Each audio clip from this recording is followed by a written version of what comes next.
السلام علیکم ورحمۃ اللہ وبرکاتہ۔ حضرت محمد صلی اللہ علیہ وسلم کی حالات زندگی سیریز میں آپ سب کو خوش آمدید۔ بسم اللہ الرحمن الرحیم۔ حضرت محمد صلی اللہ علیہ وسلم کی جوانی اور ان کی دلچسپیاں۔ ابو طالب محمد صلی اللہ علیہ وسلم کو لے کر مکہ واپس آ گئے۔ بحیرہ نے جو کچھ کہا تھا وہ سب دماغ میں گونج رہا تھا۔ محمد صلی اللہ علیہ وسلم کے بارے میں جو پیشن گوئی کی تھی وہ ذہن میں گردش کر رہی تھی۔ محمد صلی اللہ علیہ وسلم کے لیے اپنے ملک سے باہر نکلنے کا یہ پہلا اتفاق تھا۔ واپس ہوئے تو اس طویل سفر کے دوران آپ نے جو کچھ دیکھا ذہن میں تازہ کرتے رہے، لوگوں سے جو کچھ سنا تھا اس پہ غور کرتے رہے۔ آپ نے بڑے بڑے ریگستان اور اونچے اونچے پہاڑ دیکھے تھے، ہرے بھرے چمنستان، پھلوں سے لدے ہوئے باغ دیکھے تھے، طرح طرح کے نشیب و فراز طے کیے تھے، مختلف شہروں اور بستیوں سے گزرے تھے۔ ان سے متعلق لوگوں میں جو گفتگویں ہوئی تھیں، ماضی اور حال کے بارے میں جو باتیں ہوئی تھیں، سب آپ نے توجہ سے سنی تھی۔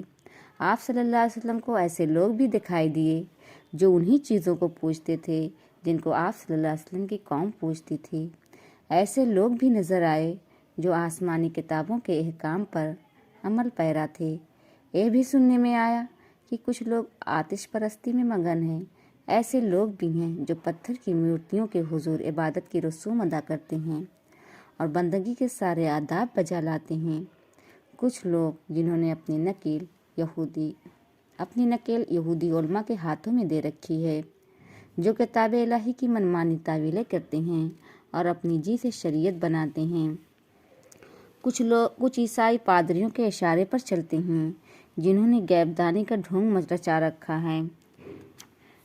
اس اندھیرے میں، اس گھٹا ٹوپ اندھیرے میں محمد صلی اللہ علیہ وسلم ایک چیز کا جائزہ لیتے، غور و فکر کرتے، افکار و خیالات کا سلسلہ بچ جاتا اور دیر تک اسی عالم میں غرق رہتے، رہ کر سوچتے کون حق پر ہے، کس کی راہ ٹھیک ہے، کس کی غلط، کون حق پر ہے، کون باطل پر، حق کہاں ہے اور وہ ہے کہاں۔ کم سن مگر دیداور اور روشن ضمیر محمد کو فکر تھی کس طرح حق مل جائے، اس کی حقیقت کھل جائے، تاریخ کا پردہ چاک ہو جائے اور روشنی نظر آئے۔ بچپن کا زمانہ کھیل تماشے کا زمانہ ہوتا ہے، لیکن محمد صلی اللہ علیہ وسلم کھیل تماشے سے کوسوں دور رہتے، بیکار باتوں اور فضول کاموں میں کوئی دلچسپی نہ لیتے، ہمیشہ حق کی دھن میں رہتے، اس فکر میں رہتے کہ کوئی ایسی بات معلوم ہو جائے جس میں کوئی رہنمائی ہو، کوئی ایسا نشان نظر آ جائے جس سے حقیقت کا سراغ لگتا ہو۔ گھر گھرانے والوں کے ساتھ عکاظ، مجنہ اور ذی المجاز بھی جاتے۔ یہ عرب کے مشہور بازار تھے جو مکہ کے آس پاس ہی لگتے، پھر لگتے بھی تو حرمت کے مہینوں میں جن میں جنگ اور خون ریزی حرام ہوتی ہوئی جنگیں رک جاتی، انتقام کے بھڑکتے ہوئے شعلے بجھ جاتے، اور یہ حرمت کے مہینے 4 تھے: ذی قعدہ، ذی الحجہ، محرم اور رجب۔ ان بازاروں میں ہر قسم کی چیزیں بکتی، بیرون ملک سے سامان آتا اور فروخت ہوتا۔ اس کے علاوہ ان میں شعر و شاعری کی محفلیں جمتیں، مقررین اپنی خطابت کے جوہر دکھاتے، ہر شخص اپنے افکار و خیالات کا برملا اظہار کرتا، ہر مذہب کا آدمی اپنے عقائد کی اشاعت کرتا، ہر شخص پوری آزادی سے اپنے نظریہ و مسلک پر عمل کرتا، نہ وہاں کسی کا خطرہ ہوتا، نہ کسی سے اندیشہ، ہر ایک مطمئن اور بیگم ہوتا کہ یہ حرمت کے مہینے ہیں۔ یہ بازار آدمیوں سے بھرے ہوتے، ان میں طرح طرح کے لوگ ہوتے، جگہ جگہ کے باشندے ہوتے، ہر طرف ایک چہل پہل ہوتی، ایک ہمہ ہمی ہوتی۔ ایسے میں آپ کو لوگوں سے ملنے جلنے کا، ان کے افکار و عقائد کو سمجھنے کا، ان کے قول و عمل کو پرکھنے کا بڑا اچھا موقع ملتا۔ یہ فیصلہ کرنے میں بھی آسانی ہوتی کون راہ راست پہ ہے اور کون اس سے پرے ہے۔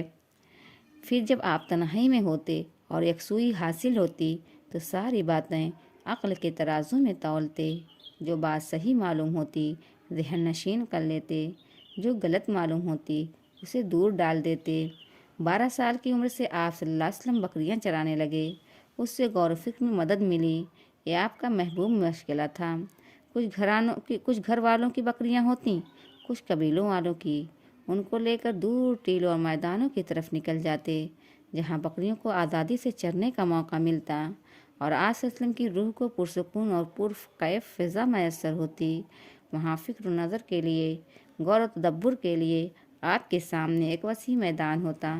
اللہ کی یہ وسیع و عریض کائنات ایک کتاب کی مانند آپ کے سامنے کھلی ہوتی۔ آپ اس کی سیر کرتے، اس کے اشاروں کو سمجھنے کی کوشش کرتے۔ اس انداز سے آپ نے بچپن کے ایام اور جوانی کے سال گزارے، نہ کہ دوسرے بچوں اور نوجوانوں کی طرح کھیل کود میں، ہنسی مذاق میں، فضول باتوں اور بے مقصد کاموں میں۔ اس نوعمری ہی میں آپ کے اندر بڑوں کی سی متانت اور سنجیدگی تھی، شریفوں کی سی پاکیزگی و پاک بازی تھی، جہاں دیدہ بزرگوں سی سوجھ بوجھ اور دور اندیشی تھی۔ بچپن کا واقعہ ہے، کعبے کی دیواریں اٹھ رہی تھیں، بچوں نے تہبند اتار کر کندھوں پر رکھ لیے اور پتھر ڈھونے لگے، لیکن آپ نے تہبند اور مضبوطی سے باندھ لیا۔ چچا عباس نے کہا، بچوں کو دیکھو، اپنے اپنے تہبند کندھوں پر رکھ لیے ہیں، اب کیسے مزے سے ڈھو رہے ہیں، تم بھی ایسا کر لو محمد، کندھے نہیں دکھیں گے۔ چچا کے کہنے سے ایسا کرنا چاہا تو مارے غیرت کے بے ہوش ہو کر گر گئے۔ مکے میں عام رواج تھا، رات کو لوگ اپنے اپنے کاموں سے فارغ ہو کر جمع ہوتے، رنگ و ناچ کی محفلیں سجتی، محفلیں آراستہ ہوتی، دلچسپ تفریحی پروگرام رہتے، داستان گوئی اور داستان سرائی اس پروگرام کا ہم جز ہوتا۔ کوئی شخص جس کو اس فن میں کمال ہوتا داستان سنانا شروع کرتا اور لوگ رات بھر بیٹھے سنتے رہتے۔ ایک گویا اس زمانے کا کلچرل پروگرام تھا۔ ایک ساتھی نے آپ صلی اللہ علیہ وسلم کو بھی للکارا، محمد ایک رات تم بھی اس محفل کا لطف اٹھاؤ۔ نوجوانی کا زمانہ تھا، ساتھی نے زیادہ کہا تو تیار ہو گئے۔ وہ آپ کے ساتھ بکریاں چرایا کرتا تھا۔ آج رات میری بکریاں تم دیکھتے رہنا، اور پھر اس تفریحی پروگرام میں شرکت کی غرض سے آبادی کی طرف چل پڑے۔ راستے میں کسی گھر سے گیت کی آواز آ رہی تھی، ٹھہر کر سننے لگے۔ کچھ دیر میں نیند کا غلبہ ہوا اور سو گئے۔ آنکھ کھلی تو دن چڑھ چکا تھا، سورج کی گرمی میں تیزی آ چکی تھی۔ آپ ساتھی کے پاس لوٹ آئے۔ کہو محمد، رات کیسی گزری؟ ساتھی نے دیکھتے ہی پوچھا۔ فرمایا، کیا بتاؤں، جا رہا تھا، راستے میں ایک جگہ گیت گانے کی آواز آئی۔ گیت بڑا سہانا تھا، آواز بڑی رسیلی تھی، سوچا تھوڑی دیر اسے بھی سن لوں پھر جاؤں۔ بیٹھا تو نیند آ گئی، آنکھ کھلی تو صبح ہو چکی تھی۔ دوسری رات ساتھی نے پھر للکارا، دیکھو آج یہ موقع ہاتھ سے نہ جانے پائے۔ آپ صلی اللہ علیہ وسلم پھر روانہ ہوئے۔ ابھی راستے ہی میں تھے کہ کانوں میں گیت کی آواز پڑی۔ گیت بلا کا سہانا تھا، ایسا لگتا گویا آسمان سے آواز آ رہی ہے۔ آپ پھر سننے بیٹھ گئے۔ کچھ دیر میں نیند آ گئی اور سو گئے۔ پوری جوانی میں بس دو بار اس قسم کا ارادہ کیا، مگر دونوں دفعہ خدا نے بچا لیا کہ تیری شان ان فضولیات سے بالاتر ہے۔ پھر کبھی خواب میں بھی اس طرح خیال نہ آیا، نہ کبھی کوئی ایسی بات سرزد ہوئی جس سے آپ صلی اللہ علیہ وسلم کی امانت اور دیانت پر حرف آتا ہو، یا عفت و پاک بازی پر کوئی آنچ آتی ہو۔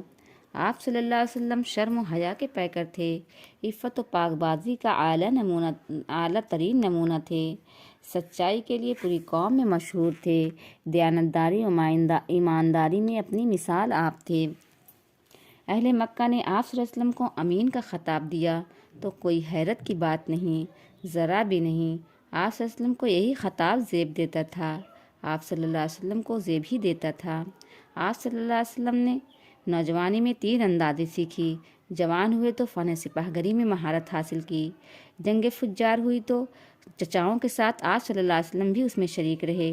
یہ جنگ قریش اور حوازن کے درمیان ہوئی تھی، تاریخی جنگ تھی، بڑی خوفناک اور تباہ کن۔ شریک ہونے کو تو آپ اس میں شریک ہوئے، پر کسی پر تیر نہیں چلائے، بس چچاؤں کو تیر اٹھا کر دیتے اور دشمن کی طرف سے جو تیر آتے انہیں روکتے۔ اس جنگ میں گھرانے تباہ ہو گئے، اس سے کچھ لوگوں کو بہت دکھ ہوا، انہوں نے صلح کی آواز اٹھائی، بالآخر دونوں فریقوں میں معاہدہ ہو گیا۔ یہی معاہدہ حلف الفضول کے نام سے مشہور ہوا۔ اس معاہدے میں آپ بھی شریک تھے۔ عمر مبارک اس وقت 20 سال تھی۔ جنگ سے فرصت ملی، تو اہل مکہ پھر اپنی پرانی حالت پہ آ گئے۔ اب پھر وہی لہو لیب، وہی مستیاں، ہر طرف رنگ رلیاں منائی جانے لگیں۔ آوارگی و بیاہی کا بازار گرم ہو گیا، جوئے اور شراب کی محفلیں آباد ہو گئیں اور لوگ داد عیش دینے لگے۔ اور آپ صلی اللہ علیہ وسلم کیا کرتے تھے؟ آپ صلی اللہ علیہ وسلم بھیڑ بکریاں لے کر پہلے کی طرح میدانوں میں نکل جاتے۔ وہاں کھلی فضا ہوتی، روح پرور سما ہوتا، آنکھیں بکریوں کی دیکھ بھال کرتی، روح کائنات کی وسعتوں میں پرواز کرتی۔ یہ تھی آپ کی زندگی، یہی آپ کے شب و روز تھے، یہی آپ کے مشاغل اور دلچسپیاں تھیں۔ اسی میں آپ صلی اللہ علیہ وسلم کے لیے سکون و راحت کا سامان تھا۔ تنہا رہنا، نظام کائنات کا مطالعہ کرنا، ہنگاموں سے دور رہنا اور عالم کے حسن انتظام پر غور کرنا۔ آپ کو بس بکریاں چرانے سے مطلب رہتا، صحرا کی فضا میں مزہ آتا، تنہائی اور رکسیوں میں آپ کے ذہن و فکر کی نشو نما ہوتی، قلب و روح پر فیضان ہوتا، کائنات کے اسرار منکشف ہوتے۔ اور ابو طالب، وہ روزی روزگار کی فکر رکھتے، معاشی دوڑ دھوپ میں لگے رہتے، ان کا اور بھتیجے کا پیٹ پل سکے اور آسانی سے اولاد کا گزارا ہو سکے، جو اللہ کے فضل سے کچھ کم تعداد میں نہ تھی۔